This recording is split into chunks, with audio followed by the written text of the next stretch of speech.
No jokes this go-round, kids. All right, maybe a few. But today, we get to the meat and potatoes of Pearl Harbor and the events that unfolded that day on December 7th, 1941. This is part 2 of the body count of Pearl Harbor. Hello, and welcome to Body Count, the podcast where we believe history doesn't repeat itself, it rhymes. I'm Jessica Manor, and my co-host today is Introduce Yourself, Don't Be Rude. Madison Wright. Ooh, ooh. Oh, man. I'm so excited. Not really excited. Nothing about this has been exciting. So how you been, Madison? I've been good. What about you? Well, I haven't slept. I've been in dark places because of Pearl Harbor. Well, hopefully we can get you out of that dark place today. Let's hope, because this needs to get out of my brain like ASAP so I can go on to other things. So, before we begin, our quick disclaimer for anyone who hasn't been with us before. We're in our pajamas, shooting the shit on the couch, just trying to get through everything with a smile on our face and a spring in our step because we have soul-crushing anxiety, and laughing at the world and ourselves is about all we can do to cope. Otherwise, I wouldn't leave my house. Now, Madison knows that about me very much. Oh, yeah. You're a homebody. Oh, the last thing Walmart needed to do was make it where I don't even have to go to the store. I mean, I appreciate it greatly, but that did not ever need to happen. And when they start delivering them by drone to the house, that's the only thing that could possibly make me happier. Someday, I'm sure it'll happen. Oh, I hope so. I'm sure Amazon will beat them to it. I sincerely hope so. All right, continuing our disclaimer, in this 24-hour news cycle, we don't have time to process an event anymore before they rip the next Band-Aid off and hit us with the next body count. We're here to slow it down, examine events that shape the world we live in, and hopefully correlate them with current events that you have all of, 10 seconds to process these days. I'm only going to give this warning a couple of times, guys. Please listen.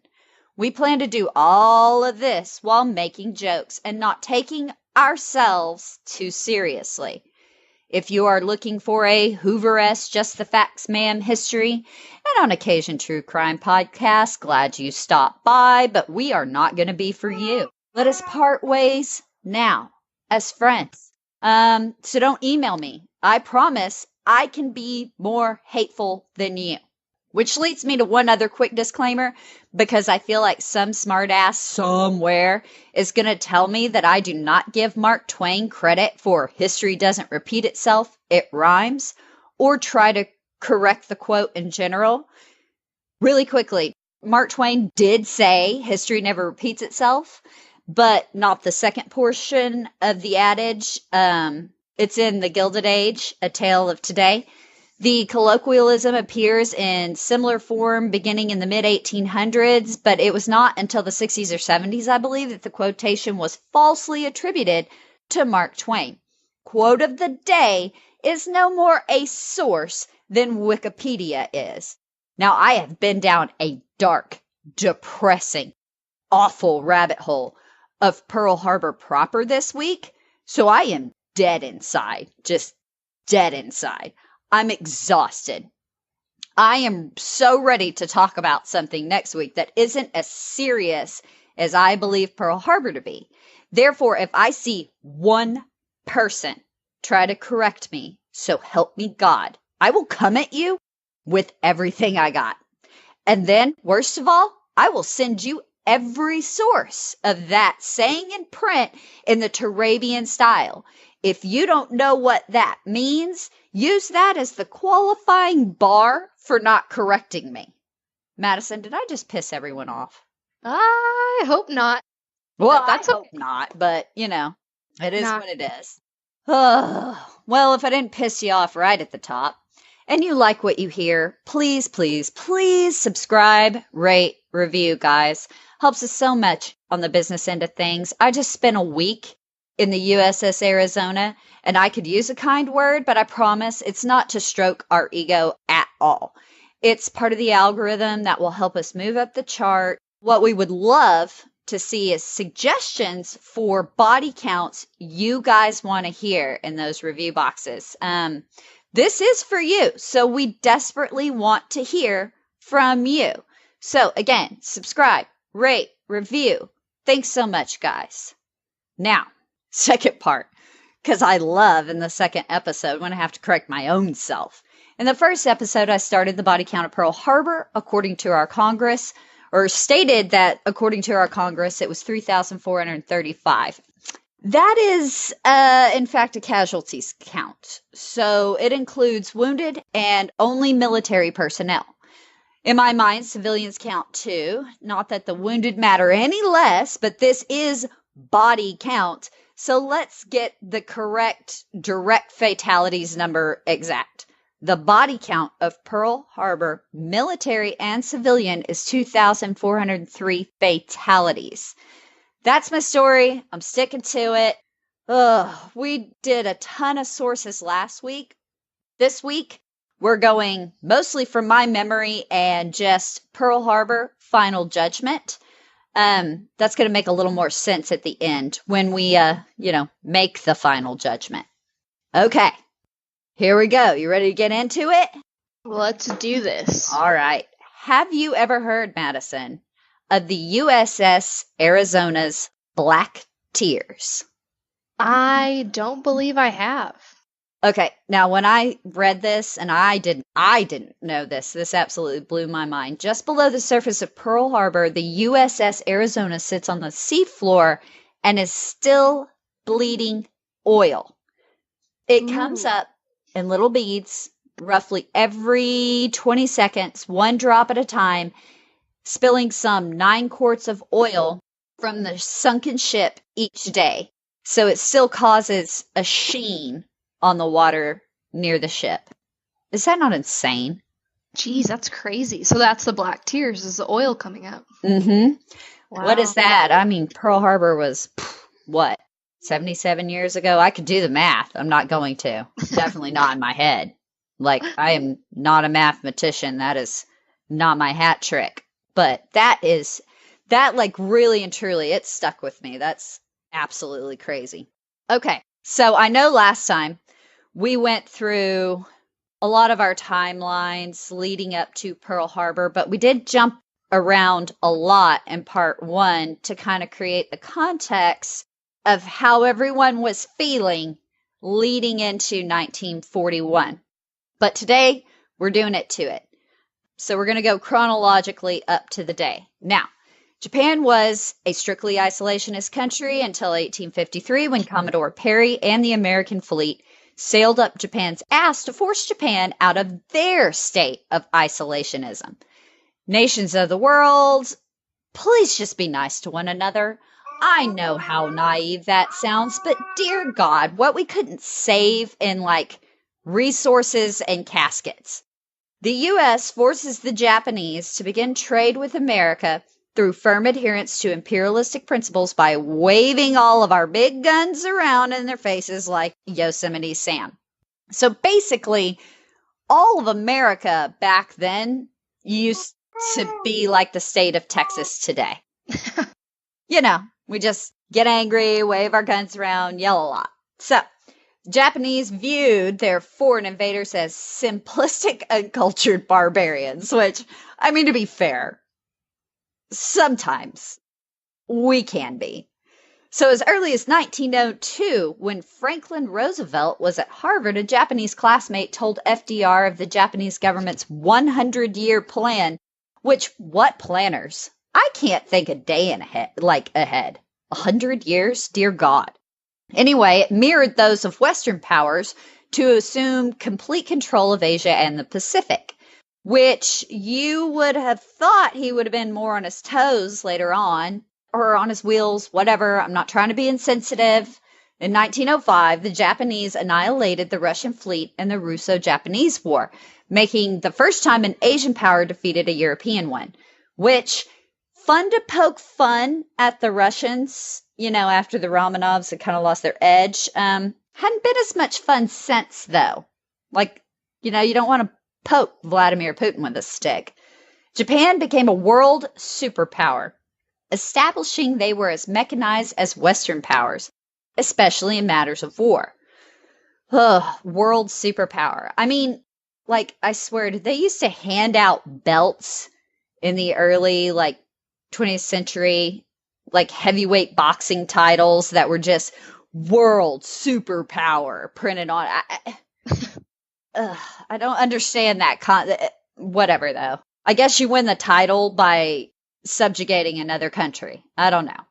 America denied Japan her fruits of victory, however, when President Teddy Roosevelt monkeyed with the resulting peace conference to protect American interests in the Far East. And in 1906, Teddy Roosevelt wanted to double up on that point by parking the Great White Fleet at Japan's door to demonstrate to the Japanese that America wasn't fucking around when it came to the Pacific as part of his big dick, stick, whatever diplomacy. 1918, a young Japanese prince penned a bitter essay warning the Japanese people about American and British economic and racial imperialism. At the 1919 Peace Conference for the drafting of the Treaty of Versailles and the creation of the League of Nations, the Japanese drafted a racial equality clause and presented it with the request to be adopted by the League of Nations. President Woodrow Wilson and the Allies flat out told him, no, piss off. That's just too embarrassing for white people. Okay, I'm amending just be nice to include for the love of God, don't be racist. I don't fundamentally understand racism, Madison. Do you? Yeah, no, I do not understand it either. I think it's ridiculous that people even think like that. Especially, I don't get it. Especially when you can just hate idiots. You don't have to hate people because of the color of their skin. There are idiots that you can hate. That's what I don't hate them get. because they're stupid. Exactly. And there are plenty of those to unite against. Good Lord. Well, then I guess it wouldn't really be a Unite the Right rally, would it? They're all idiots. Anyway, 1921, Secretary of State Charles Hughes challenged Japanese expansion as they were matching the Americans and British pound for pound when it came to naval power. And at the Naval Conference held that same year in Washington, Hughes sort of forced we had broken their current codes and knew what the Japanese were seeking from the conference. And the Japanese accepted a lesser Navy role. If you aren't cheating, you aren't trying, I guess. This forced the Japanese to accept the limit of 3 battleships for every 5 the Americans and British launch. The 5-5-3 ratio, wow, such a creative name, as it came to be called, really pissed off young, high-ranking Japanese officers, to the extreme. Pissed in their post-OCs, you might as well have told them they had terminal cancer. It was a real sore spot for Japan, and that really compounded their frustration. Remember, the Japanese were on our side in World War I, and thus we cordially invited them along with other allies that same summer to observe a military demonstration by General Billy Mitchell. Yeah, that seems like a good idea. Humiliate them and then show them cutting-edge mass murder technology. I mean, what were we thinking? Seriously. Yeah, we had no idea. Oh, as is so often the case. We just take a piss in the world and 50 years later, see what happens. Right? We don't expect anything from it, obviously. Well, no. We're treaty breakers, and we're not necessarily forward thinkers when it comes to diplomacy. Nope. Not now, not ever. So the 2 Japanese visitors witnessed Mitchell demonstrate real air power was not in dogfights, but in bombing, as he proved planes could sink an entire battleship. The Japanese commented that the experiment was an exciting one, and that their people would study and build upon Mitchell's work, as there was much to be learned. And boy, did they. 1923, an earthquake decimated Tokyo, and we offer our help. However, in typical white people fashion, we started gentrifying the shit out of the place immediately. Business district in downtown Tokyo looked more like a Western city than a centuries-old Japanese center of culture. The young officers were already resentful after the 5 to 3 ratio action, and now they felt, Western imperialism was trying to take hold in the heart of their own country. Now, they may not have appreciated the coffee shops and department stores, but they didn't fail to learn Western tricks of mechanization and war during this time. In 1924, strangely enough, General Billy Mitchell began warning of a Japanese surprise attack on Pearl Harbor. 'Cause he showed him how. Now, maybe he wasn't a seer and could just see sense, as in that same year, 1924, America passes the rather fateful Exclusion Act. This completely cut off any avenue for Japanese immigration to the United States. And in addition, the Japanese were forbidden to own land in this country. We didn't even bother to make up a reason, just saying, screw it, and cited racism as the reason. Oh, let's all take one more second, today. Again, I'm not going to preach anymore. I know that was all in part one, but, echoes of today. But now we just don't have to forbid people from owning land. We just crush them into the dirt with consumerism. It's much easier, basically. The day the Exclusion Act was passed was a national day of mourning in Japan.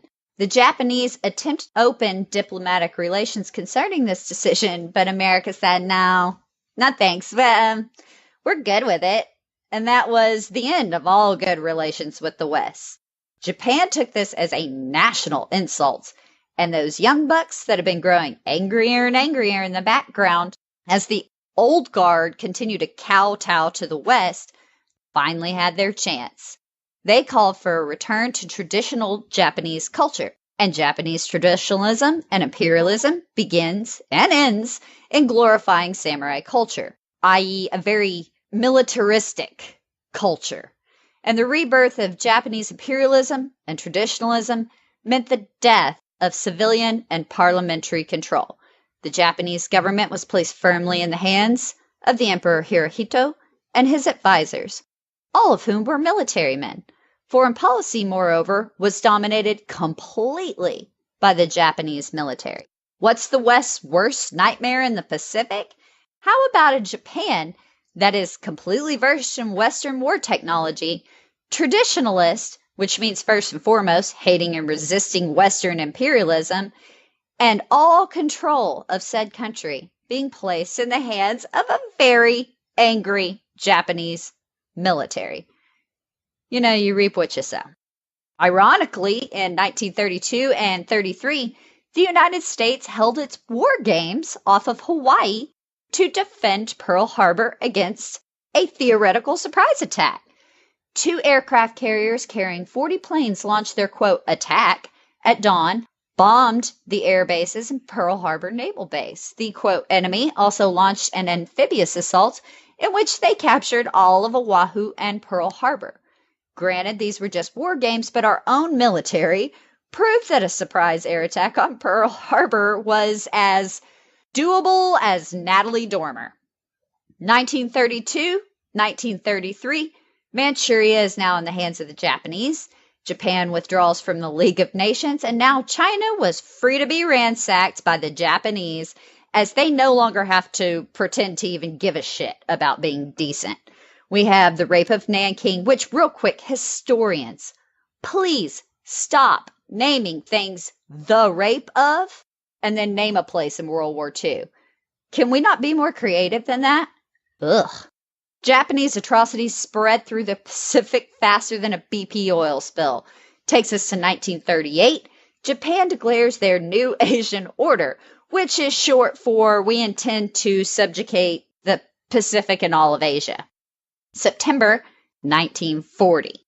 Japan signs the Tripartite Pact with Germany and Italy, which was basically an open invitation between the countries to declare war on anyone who declared war on any of the others. It was like a slumber party for country raping and totalitarianism. Oh my God, Madison, don't you just want to go to that? Yeah, of course. What a fun group that seems like to have a pillow fight with. Right? Hitler, Mussolini, and Hirohito. Yay. Yay, no, thank you. Right? I would rather spend time with George W. Cheney and Karl Rove. Dear God, it's basically the same thing.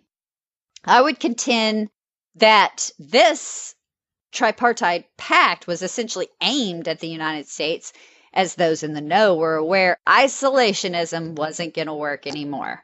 The United States and Japan couldn't both have the Pacific. It was a nation game of the movie Highlander. There can be only one. So, same month, 1940, cryptographer Colonel William Friedman solved the puzzle of the Japanese diplomatic codes, Code Purple as it came to be known. From that time forward, the U.S. was intercepting and decoding all Japanese diplomatic transmissions. So now we are caught up to kind of where we were last time. So we're going to launch forward from there.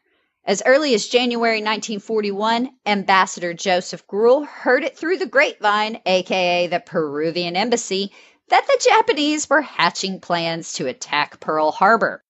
On July 24, 1941, the Japanese had invaded French Indochina and were now within distance of Malaysia and poised to strike.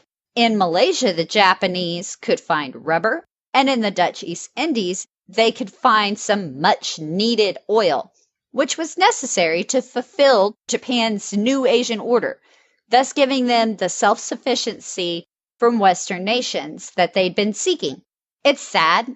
That made me want sushi. Like, atrocities don't normally make me hungry. Guys, I promise. I really do. I can't overstate what this much Pearl Harbor kind of does to desensitize you. Mike, I appreciate how you edit this and make me sound only mildly offensive, but you are no longer allowed to put things in my mental suggestion box, sir. Oh, I mean, I have been to some dark places this week. So, a treaty with the German-controlled French Vichy government ceded French Indochina to the Japanese. Therefore, President Roosevelt answered this aggression by freezing all Japanese credits in the U.S. and imposing an embargo on all imports to Japan, specifically aviation fuel and oil shipments. August 1st, 1941, all trade ceased, and Japanese access to oil supplies were decreased by 90%. This left Japan with only a 2-year supply of oil. Without U.S. oil supplies, Japan lacked the fuel they needed to deploy their fleet, and this would leave them unable to hold and defend their newly acquired territory that would have eventually made them self-sufficient. Telling them they couldn't come to a country full of assholes that didn't want them here resulted in a national day of mourning. How do you think taking away the means of getting to all their new toys is going to go, Madison? Well, it sounds good for us, right? Right, sounds Like, good. smart on our part. If us just saying, no, you can't come here anymore, like, resulted in everybody falling on their swords, I can't imagine how pissed off they got when it was like, oh no, you can't have any more oil. Good luck getting to all your new little islands and all your territory. True, but I mean, what did they expect? Like, Again, give it to them? Exactly. This is why I make my just countries. God, I know it's naive, but be nice. All of this is avoidable. So, military man Tojo Hideki became Prime Minister of Japan and formed a pro-war government. The tension was palpable by the fall of 1941, and the U.S. knew that the Japanese would eventually strike somewhere. Now, a young Korean-American diplomat, sort of spy, was in communication with the anti-Japanese Korean underground, and he was desperately attempting to gain an audience with the State Department and Hull. All the chatter on the ground in Korean underground was that the Japanese intended to attack Pearl Harbor before Christmas. And he was ignored and denied an audience with the State Department. No doubt, because they love their official policy of racism, no America, no racism first. They couldn't decide. America first, racism first, isolationism first. I can't. I can't even do it. In a half-hearted attempt at diplomacy, the Japanese sent a special envoy to Washington in on November 17th of that year. State Department discounted the growing warning signs. Secretary of State Hull continued his hardliner stance with the Japanese envoys. We were, in my opinion, far too rigid in the way we had always dealt with the Japanese. And Cordell Hull was an overly moralistic, uppity sort of dude and could not have been a more unfortunate choice for the position of Secretary of State. He was insensitive to any outside or different point of view outside of our own isolationist American system.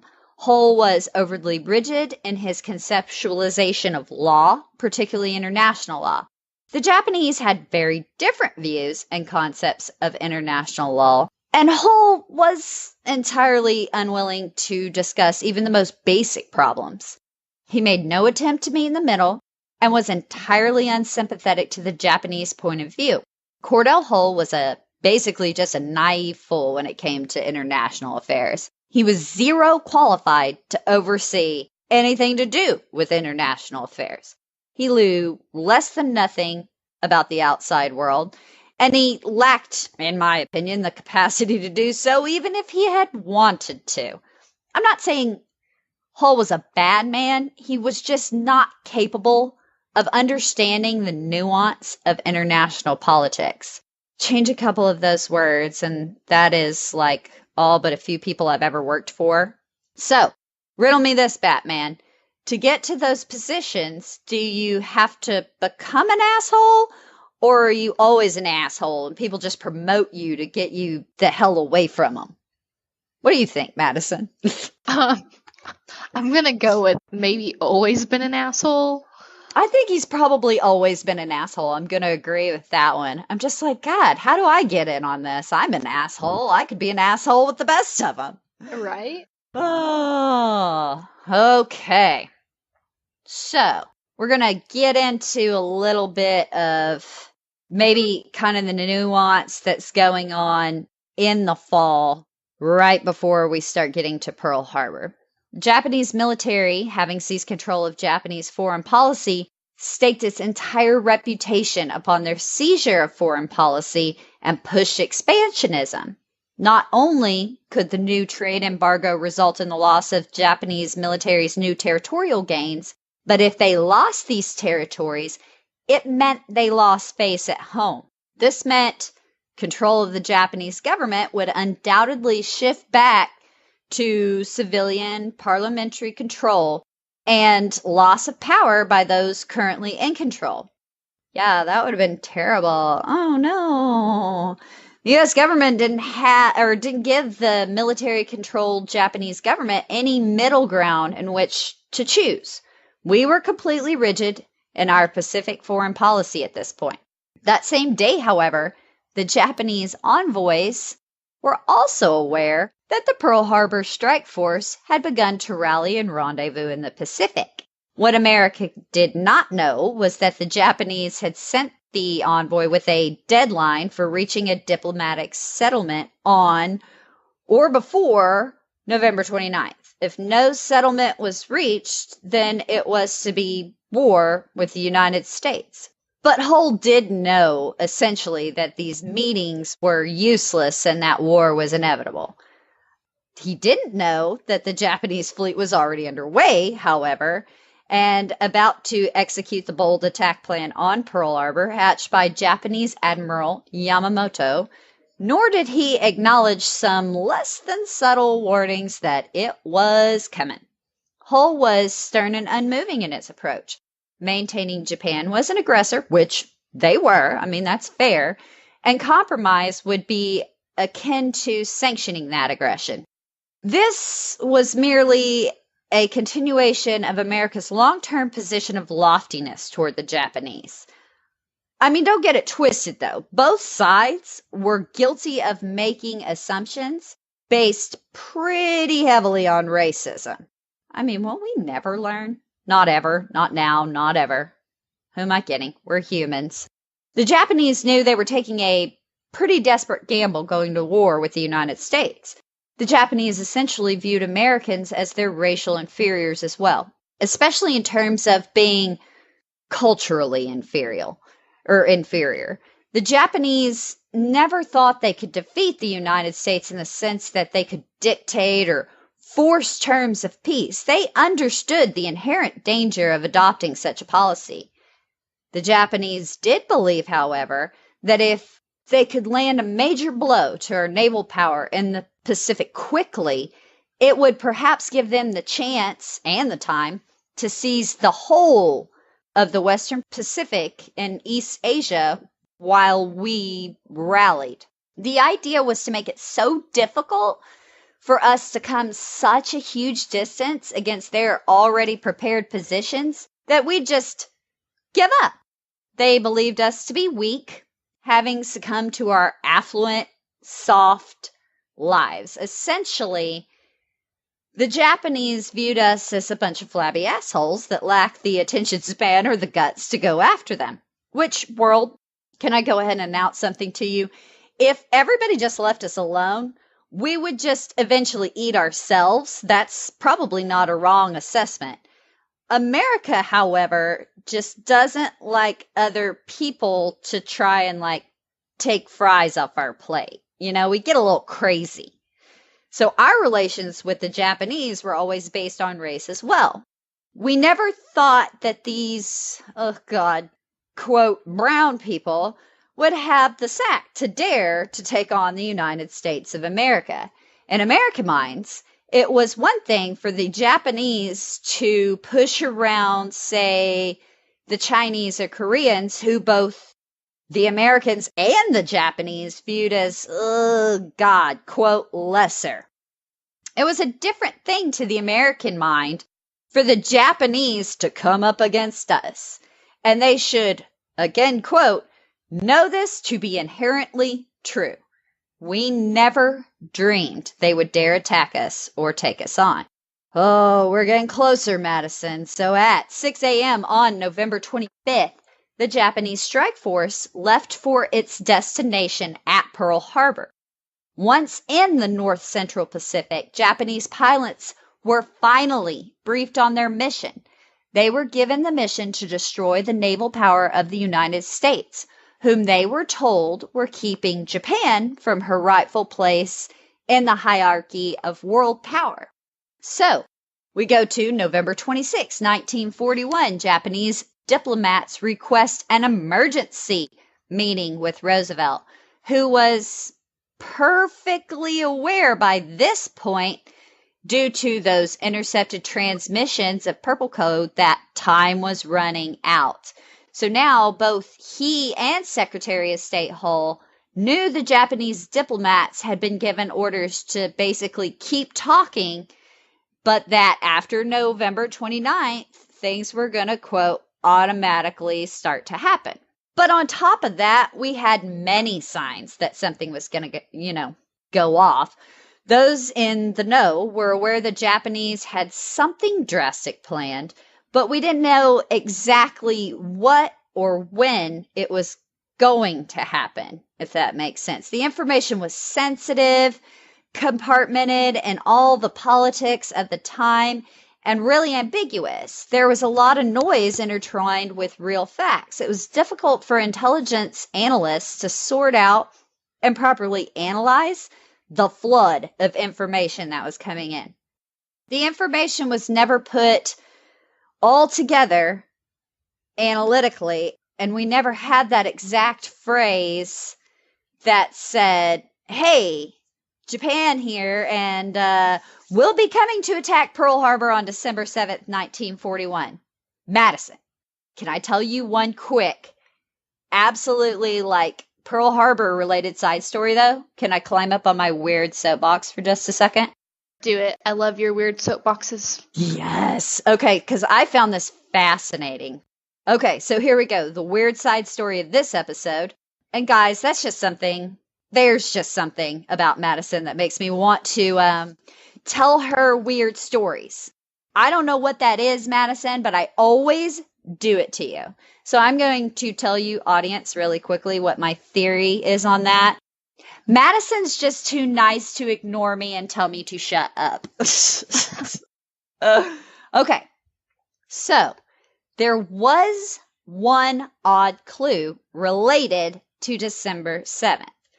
On either November 21st or 22nd issue of The New Yorker, and to be honest, I can't remember exactly which date, and I was too lazy to look it up, there was an advertisement for a fictitious dice game called Deadly Double, and keep that in mind as there were count them, two waves of attack on Pearl Harbor. Now, at the top were the words Achtung, warning, alert, and beneath it showed people in an air raid shelter playing dice. The dice were numbered 12 and 7, think December 7th. Now, no dice have the number 12 and 7 on them individually, but furthermore, the game never existed, and the company that supposedly made it, according to the ad, never existed. Military intelligence investigated, but it was a dead end. The purchaser of the ad brought the copy in person and paid in cash. Supposedly, to this day, no one knows where it came from or who, if anyone, was trying to warn the United States. It was dismissed as coincidence. Now, I have a personal theory that it was some sort of like spook spy signal to burn or start burning diplomatic papers at like maybe embassies or some shit. I don't know. That's purely my speculation. I don't really think anyone was trying to warn us. I think they were covering their bases in case diplomatic transmissions were somehow interrupted. I don't know, but that seems like some sort of spy games to me. Is that not weird? What?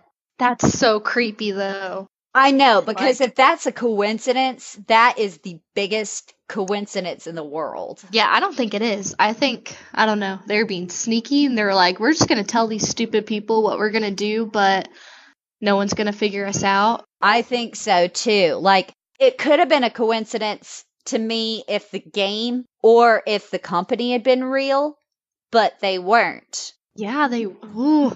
Isn't that crazy? Oh, that creeps me out. It creeps me out a lot. Okay.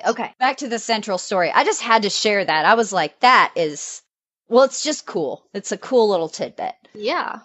Ugh. So, on November 27th, Franklin Roosevelt rejects Japan's last diplomatic offer. Like, that same day, though, FDR issued warnings about possible Japanese attacks, but they were ignored in Honolulu as there had been earlier false alarms.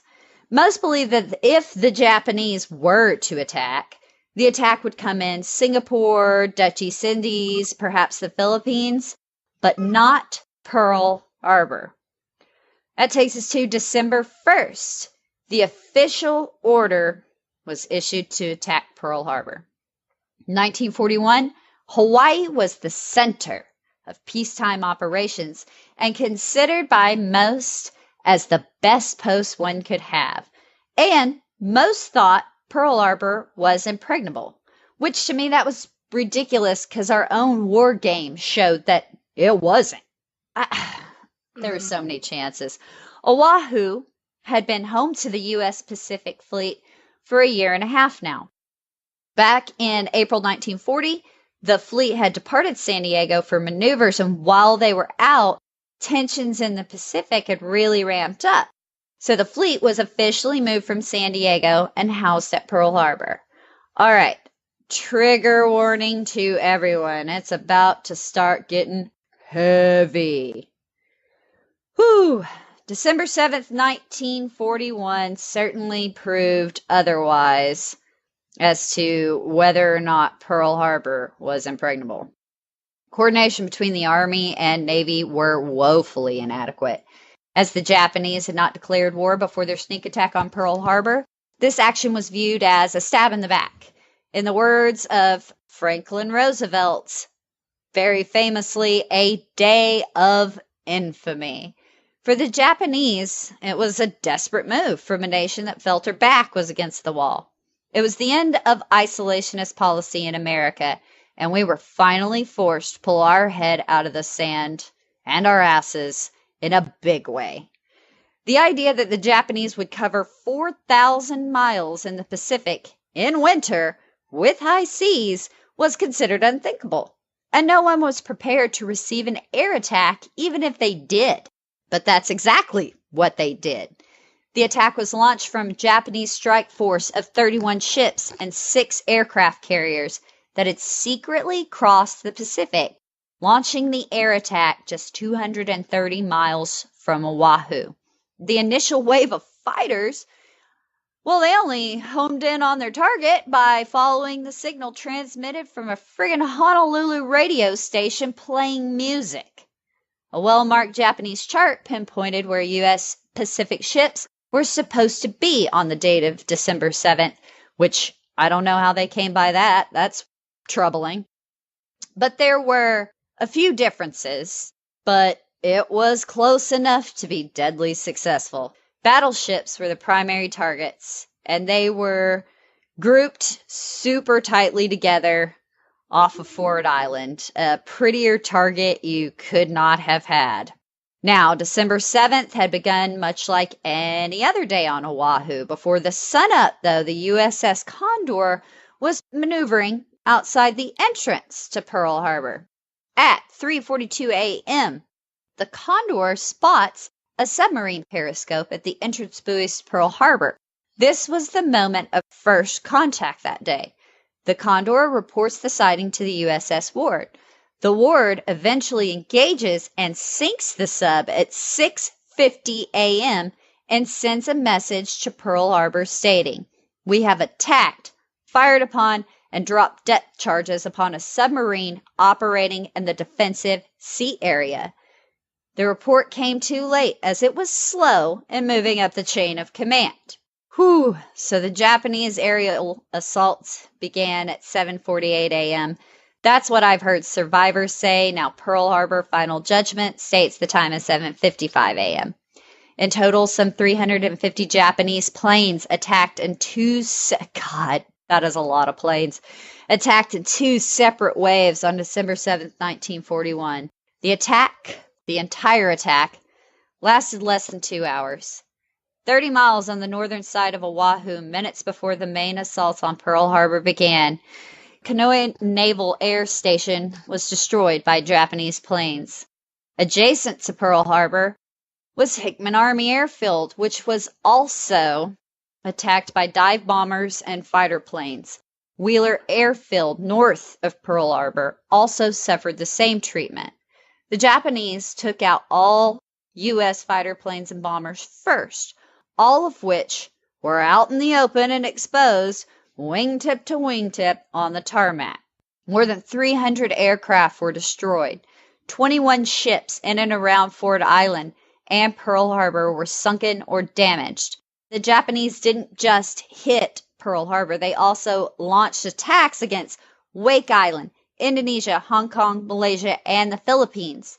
Now, when the ships went to harbor, all of her guns were dismantled, and ammunition was locked up in magazines and stored below deck. Command didn't like the big guns and ammo to be easily accessible when in harbor, and the off chance a round could be triggered, which would hit Honolulu, killing or injuring civilians. On December 7th, most all of the ships in the harbor were in this state of unreadiness, as these were the rules of peacetime engagement, despite the atmosphere of World War. So they were just sitting ducks. Even the guns that were ready were not particularly effective against high-altitude bombers, most of the shells falling short. The USS California was on fire. The USS Utah and the USS Oklahoma both took torpedo blasts and rolled completely over. The burning USS Nevada was heroically run aground by her own crew, to avoid blocking the entrance to Pearl Harbor, killing over 50 on board. No ship, however, got it worse than the USS Arizona. Whew, now it's going to start getting really rough, Madison. Are you ready? More rough than what we just talked Oh, about? oh, much more. Much Okay. more. I'm ready. Okay. 18 minutes into the assault, the Arizona took a direct hit to the number 2 turret from a bomb dropped at 8 to 10,000 feet in the air. The Arizona had just taken on 1 million rounds of ammunition and nearly 1.5 million tons of oil and highly explosive aviation fuel. When the bomb hit, it blew 110 feet of the ship completely off and engulfed in flames the portion of the ship from the mainmast forward. The entire battleship, upon impact, was blown out of the water by 30 some odd feet, and a fireball shot straight up between 500 to 600 feet in the air. I would have run. Most people would have run.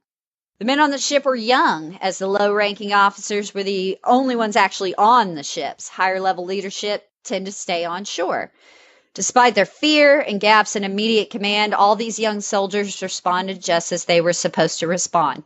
They may have been young, but these men were highly trained and disciplined, highly motivated, and discharged their duties magnificently. The repair ship, the USS Vestal, was scheduled to maintenance the Arizona that day and was moored right next to her. So they saw all of that happen to the Arizona. They were being bombed themselves. They were being strafed by Japanese fighter planes. They were putting out their own fires. And instead of worried about themselves, they immediately began throwing lines to the Arizona. One stray officer aboard the vessel yells to abandon ship, but the ship's captain, Casson Young, reversed the order, told the men to remain on board and fight to save the vessel, as she was providing a necessary lifeline to those attempting to escape the Arizona. And it was on the Arizona that most of the fatalities came that day. The vessel was later guided to safety, and the ship was saved. Young received the Medal of Honor for that kick-ass shit.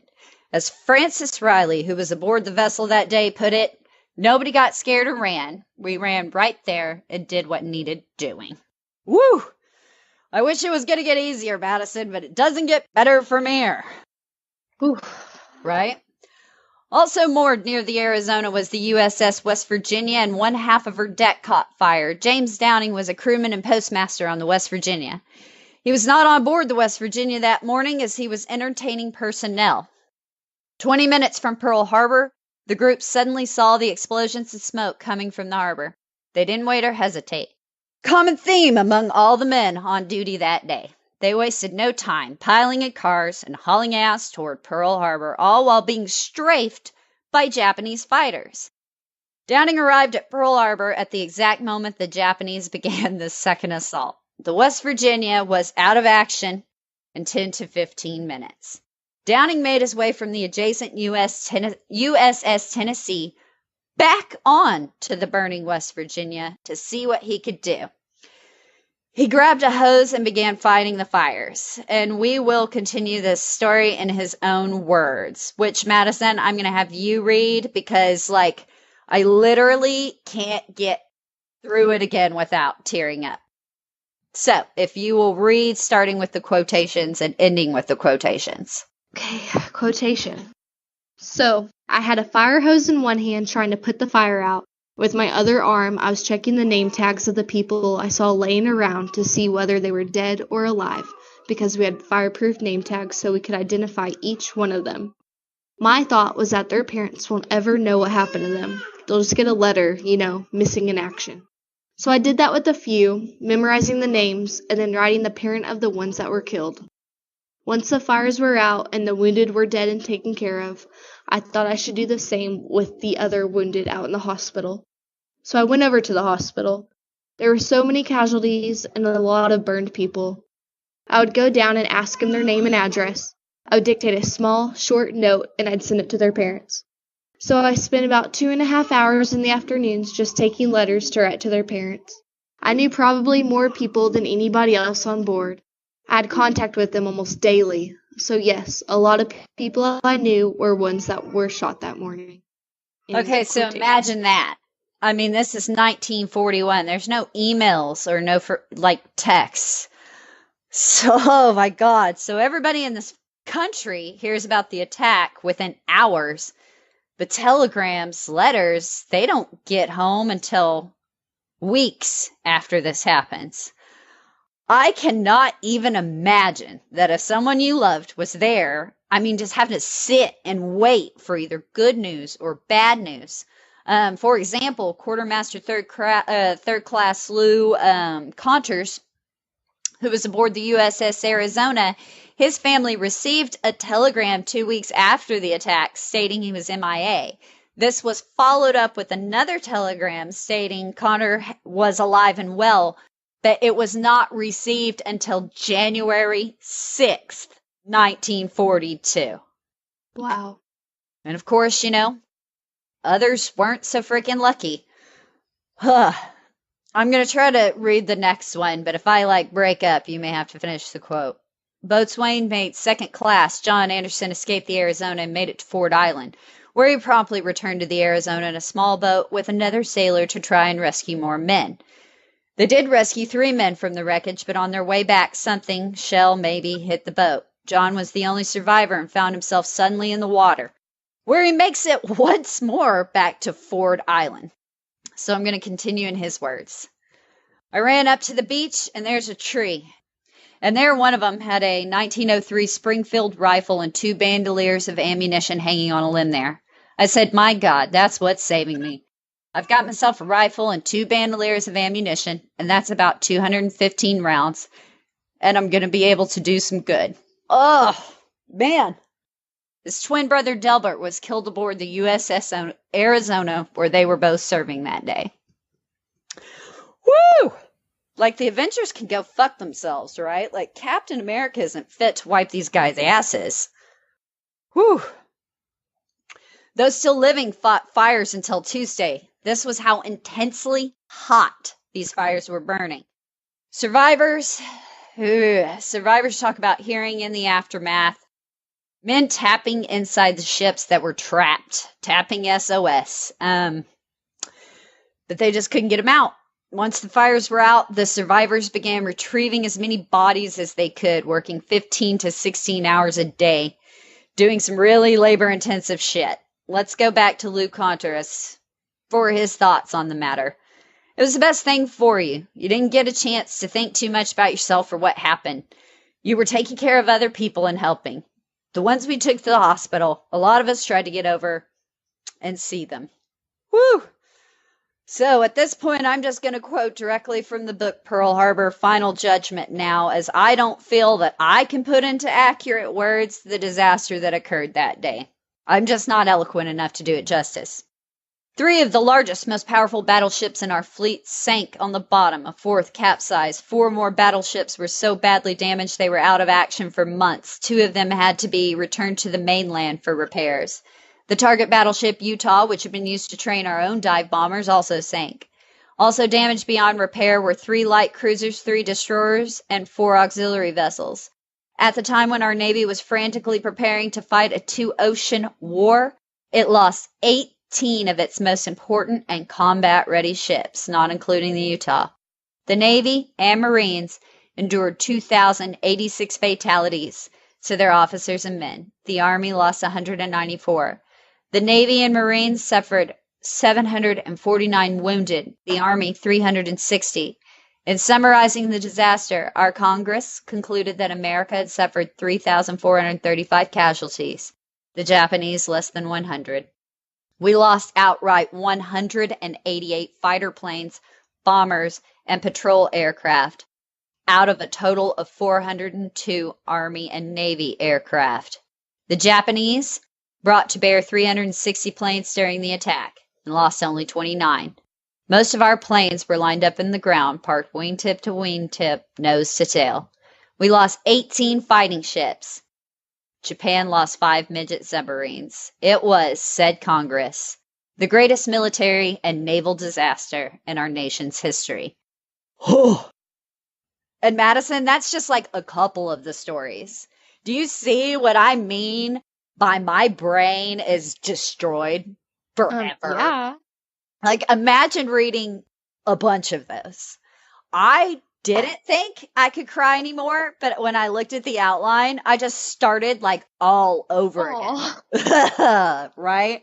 I'm just glad that we're doing this together. Like, I'm glad I'm doing it with a friend now, because out here in Georgia, reading countless books and watching like the world's saddest documentaries about Pearl Harbor and reading the saddest books about Pearl Harbor and like feeling sorry for myself and crying like Soupy style, like straight back like Snoopy does.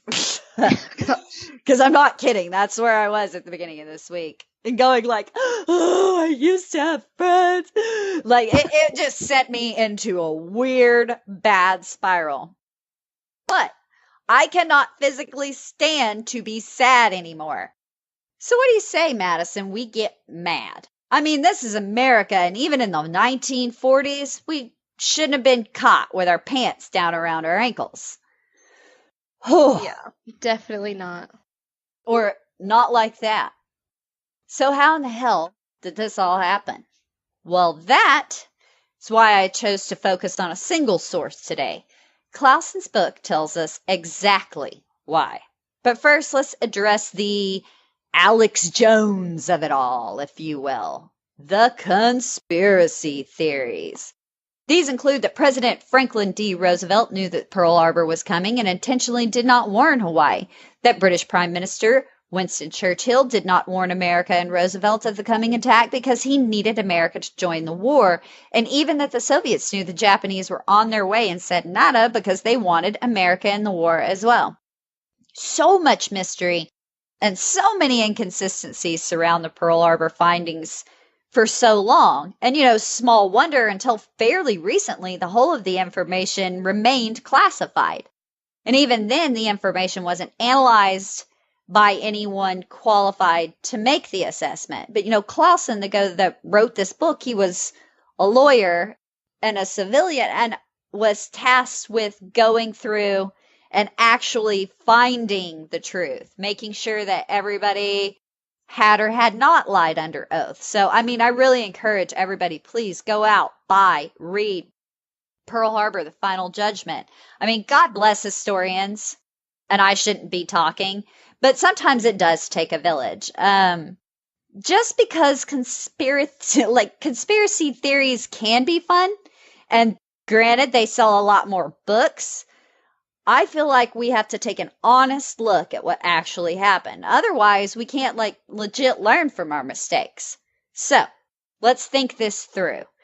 There were far simpler ways to get America into the war without destroying a large part of the Pacific Fleet, which, if you're about to enter a world war, would be a pretty big blow to all of the parties concerned and mentioned above. That puts them at a disadvantage. If they did all this to get America into the war, I would rather do it with the full Pacific Fleet, that's just me, but whatever. Yeah. So sadly, and I think this, and Clausen certainly thinks this, the real culprit is as it usually is, incompetence. Turns out the Japanese did intend to let the U.S. know that diplomacy was over and our two nations were at war, essentially. It was to be a 14-part message severing all diplomatic ties with the United States, but the 14th part was late in coming. If that doesn't make complete sense yet, stay with me, it will as we go along. This was essentially, for all intents and purposes, an official declaration of war, and everyone should have been in a state of readiness. No one should have been taken unawares.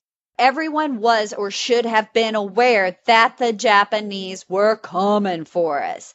Everyone should have been in a state of high alert and readiness. Pearl Harbor wasn't a sneak attack. No. No. Okay. Not even. Not even, right? Exactly. Which, if there's a world war going on, why are you not just in a state of alert and readiness anyway? You never know when somebody just might try you.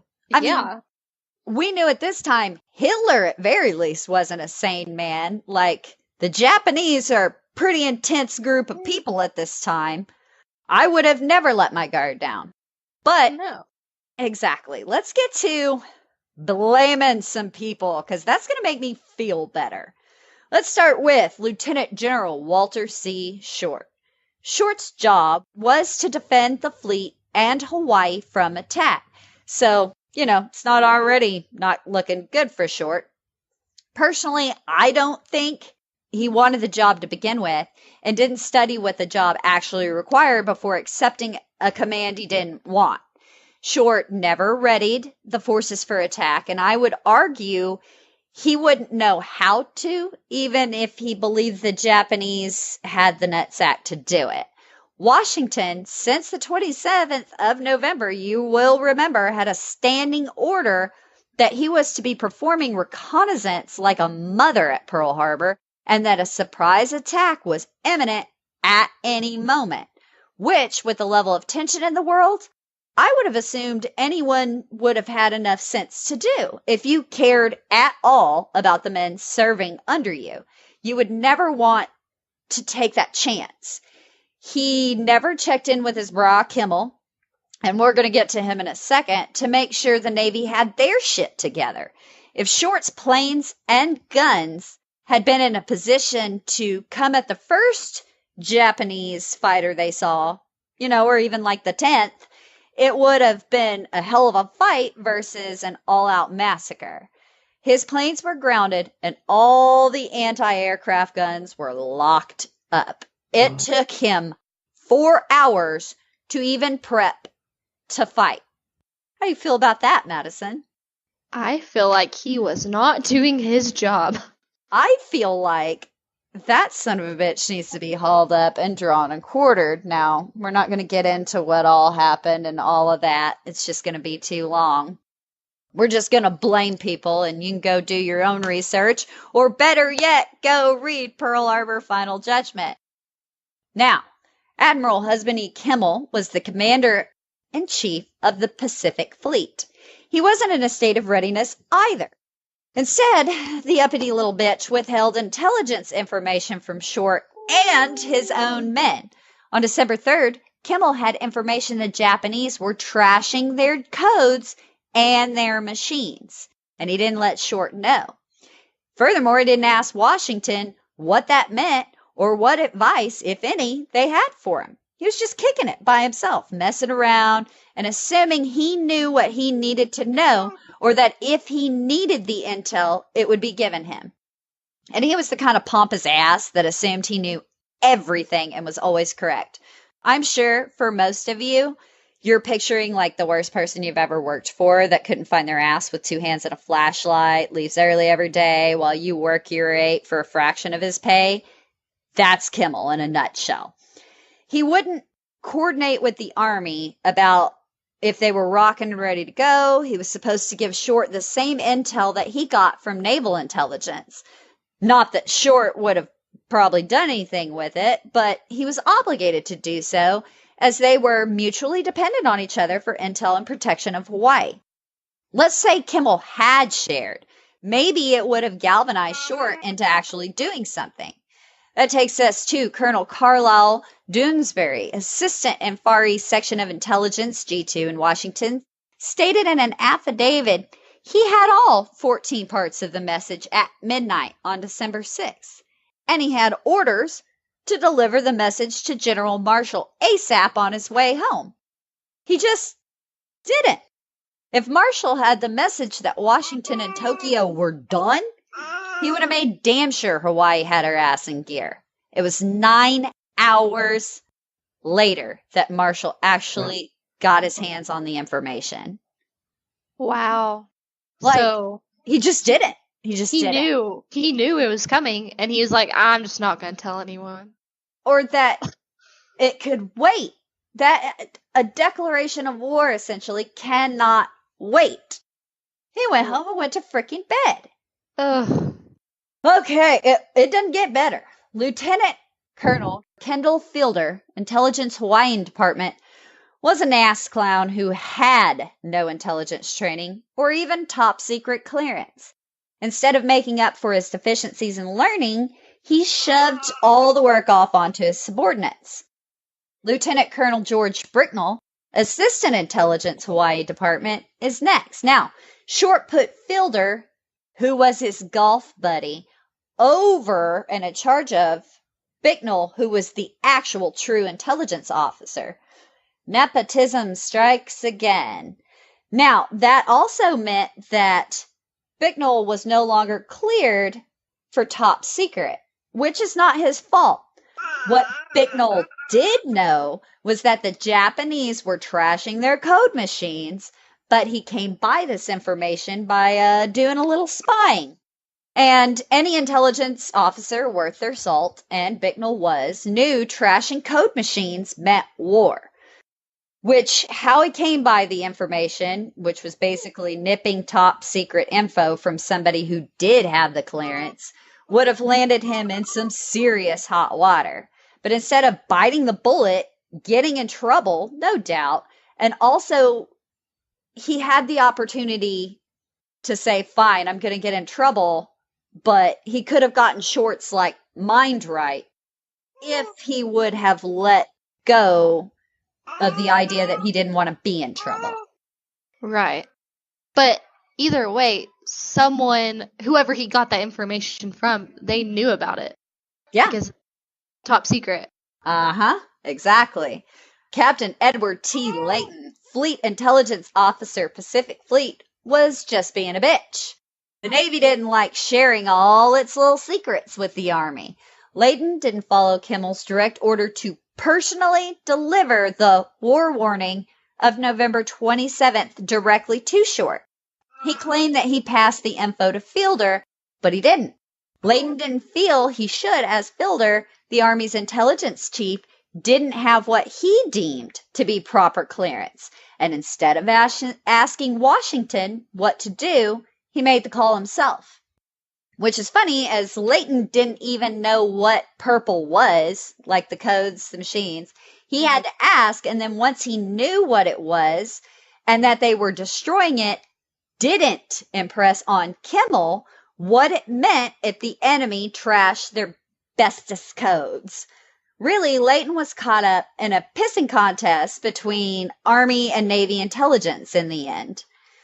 Oh.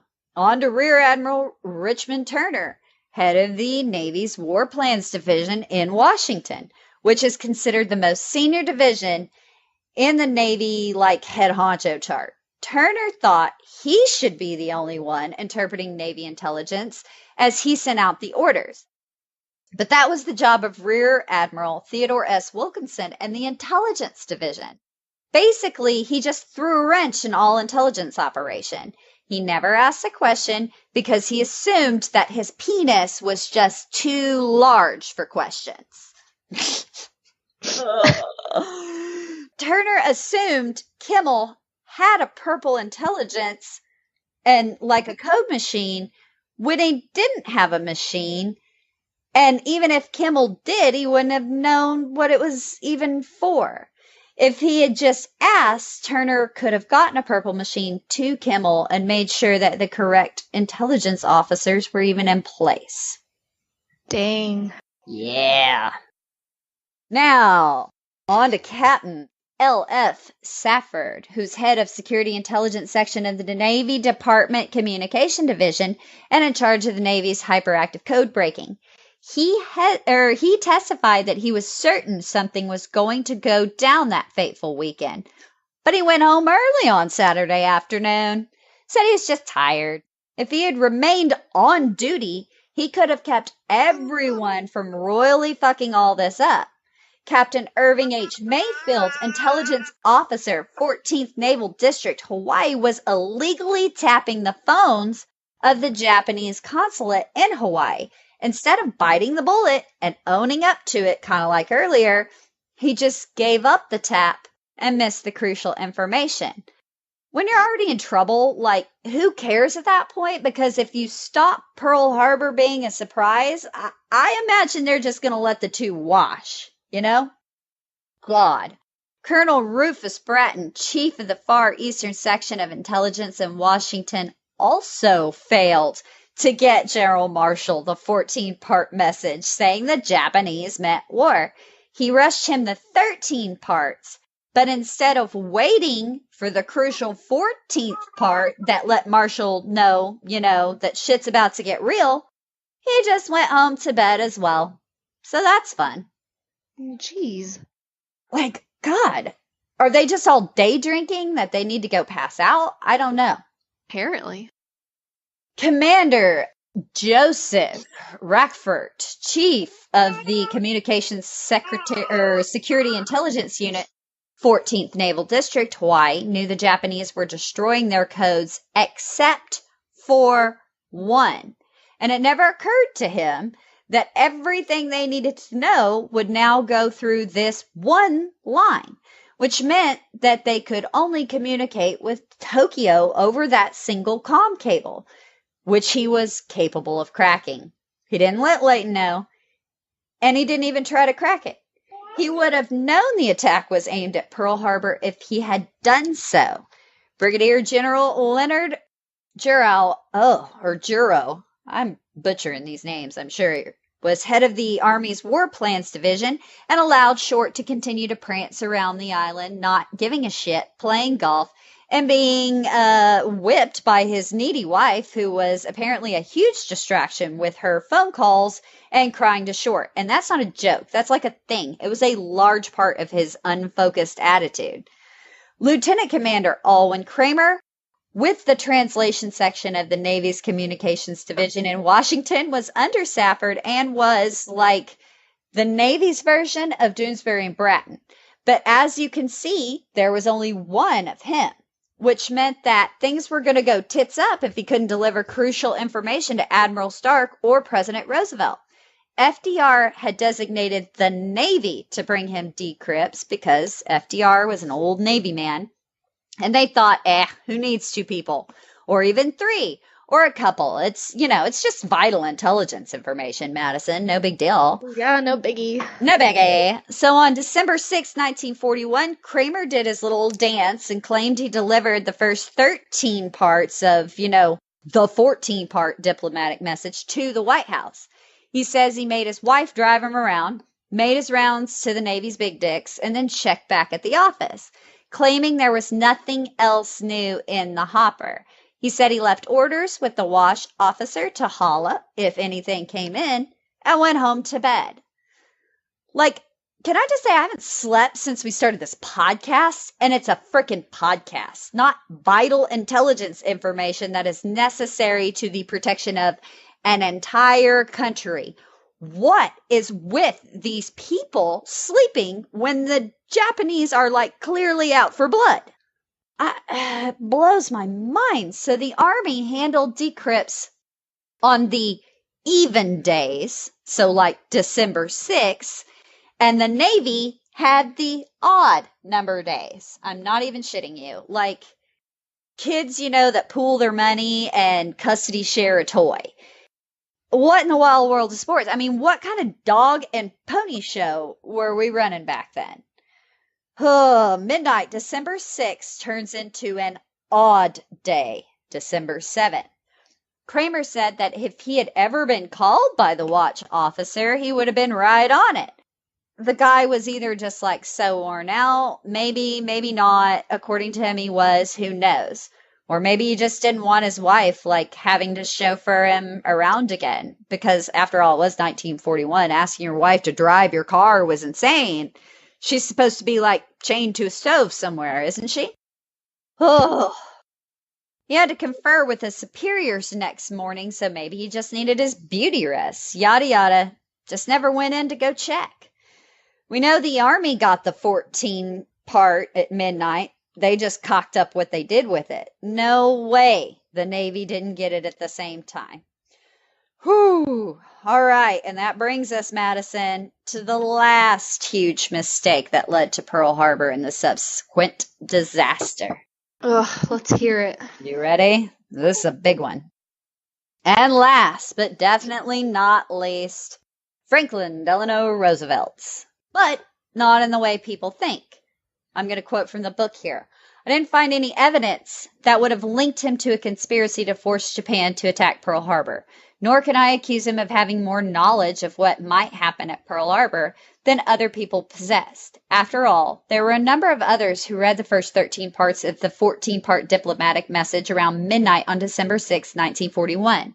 Among them were Secretary of State Hull, Secretary of the Navy Knox, Chief of Naval Operations Stark, and Intelligence Chiefs of the Navy and the Army, Admiral Wilkinson and General Miles. None of them foresaw, however, what Roosevelt did when he read the message and told his assistant, Harry Hopkins, "This means war." The question of contributory negligence on the part of the president comes down to what Roosevelt did or did not do after making that monumentous statement some 16 hours before the Japanese attacked. His men were looking for leadership at a crucial moment. He did not provide it. Roosevelt made a number of telephone calls after he read the message, but he never phoned the man that he should have called, Marshall. He should have woken everybody the fuck up and got to work on part 14. He didn't. He waited for like normal business hours, like the government's a frickin' bank. Now, he didn't know it was Pearl Harbor, and he sure as hell didn't know Short and Kimmel were like out dancing and golfing instead of doing their job. He just thought, I've got time. He didn't panic. Roosevelt didn't panic, and this is the time that you panic. The point is, there was time, and people just failed those men at Pearl Harbor that day. And I can't help but look at this and think of 9/11. You don't need a conspiracy theory. It doesn't have to be an inside job. In a way, to me, that's just like a lame person's coping mechanism. It kind of lets us all off the hook. If it was a conspiracy, well, in a weird way, we almost feel safer. No one wants to believe that the government is as frail as the humans that run the institution. No one wants to think about thousands dying because a handful of officials, some elected, some not, dropping the ball. Yeah, it's criminal, but this is like our opportunity to look it in the face and learn from it. And we owe that to the men that gave their lives for their country at Pearl Harbor. I think it's best to let a man that was there that day say it for us. The USS Arizona still bleeds from the seafloor in the Pacific. Donald Stratton was one of the few men that made it off her alive that day. I want to keep this in front of the people of the United States. We suffered a terrible loss that day, especially on my ship. I just don't want history to repeat itself. And I can't say it any better than that, Madison. And guess what? Thank you, God in heaven. That concludes Pearl Harbor. Oh, yay! Right? I can go back to being normal. We can go back to having fun when we talk about stuff. That's what I like to hear. Right? Me too. Okay. Really quick. Do you have anything you want to plug for counterculture this week? Well, we have our website up and running, bodycountpod.net. You can subscribe to us. You can contact Jessica herself, ask any questions, anything. Absolutely. Check us out.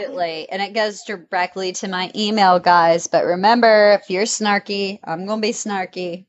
Yeah, don't be snarky. Let's all be nice to each other. I absolutely take correction. But don't be hateful. I am better at it than you. I promise. Yes, you are. Really quickly, though, on my counterculture deal, there is one thing I saw today I wanted to talk about and plug just because I thought it was hilarious. It's actually somebody that started following the podcast on Instagram. It is called Dead Company Apparel, www.deadcoapparel.com. I finally looked at their merchandise and I loved it. But everybody, please go check it out because if you love hilarious memes about some really dark stuff, namely serial killers, I have not laughed, and I needed a laugh this week, guys. I needed a laugh, and they 110% provided. Like, I've already ordered a shirt. Please go check them out. That is my counterculture media share for the week. So, covered the website. Madison, where can people follow and find you? I am on Instagram at Maddie_Wright, MADDIE_WRIGHT. You can find me on Facebook. We do have our Facebook page up and running as well, Body Count Pod. You can find us there. I'm so excited. Okay, you can follow me at Jessica, spelled the normal way, B as in boy, Manor, MANOR, like the house, not the behavior. So that's at Jessica B. Manor at both Instagram and Twitter. I can't think of anything else other than Madison. Thank God it's over and we can start having fun again. Right. Although I did enjoy hearing about Pearl Harbor because I never honestly knew all that stuff. So it's interesting. It's interesting, and it's a good one, and it's a good one to start with. So I ask everybody, please don't be disrespectful shits on December 7th. Please try to think about somebody other than yourselves. It was a bad day, and let me tell you, I've been to some dark rabbit holes this week. All right, guys, we will be back soon. I think we are going to go ahead and start our... Why in the heck I'm trying to do multi-parters from the start, I don't know. I promise we're going to have some fun, and this next one is fun. It's going to be the body count of Edward VIII. So that wraps it up for me this week. Anything else? I think that's all. All right. Well, you guys have a wonderful week, and we're out. Bye.